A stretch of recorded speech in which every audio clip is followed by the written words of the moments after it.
They'd been hunting him now 3 weeks, and where in all Chicago a junkie stud poker dealer might be hiding out this season of thunderous winds, precinct captains might inquire, because the ward super had to know.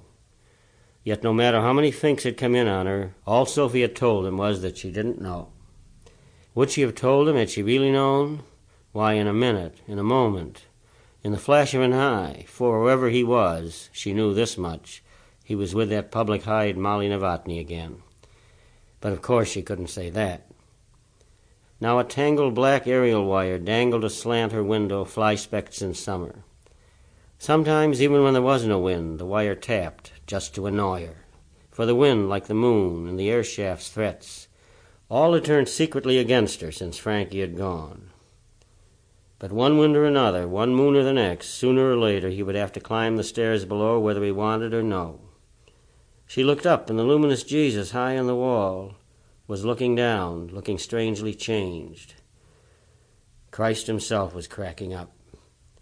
So propelling herself by the wheels of her chair to catch the last of the fast-dying light, she ran over a fragment of a dish, a token of the dish-smashing fit that had seized her the last night he'd come home. Every dish she could reach for had gone into that, and she'd been in bed when he'd come in to find the wreckage. It had been his fault. It was no more than right that he had to be the one to clean it up. She remembered with something of pleasure now, and something of sadness, too. She had wakened to see him crawling, trying to pick up the dishes in his stocking feet without making a sound, and she'd watched him just as soundlessly, lest he get to his feet in shame, to let him think she hadn't seen, until he'd climb into bed, thinking he'd gotten away with something again. Then she'd laugh softly to let him know she'd been watching the whole while. What had it been the goof had told her then? Don't laugh at me, Zosh. Please don't laugh at me, Zosh.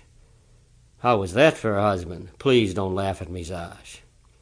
Your crawling days are just begun, she told him then, and turned her face to the wall. Remembered with something of anguish now, yet with something of sick delight. She fell into a light sleep and dreamed she saw him going up a fire escape, on his hands and knees, in a freezing rain. He was trying to get away from somebody below, but couldn't tell her why.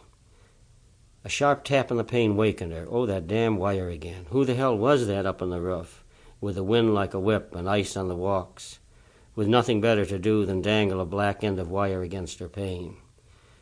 She wheeled to the radio and turned it on, simply to muffle the tap-tap-tapping. But all she could get was a preacher offering her a life after death. Some preacher. People don't even act like they know what they're doing anymore. Sample complete. Ready to continue?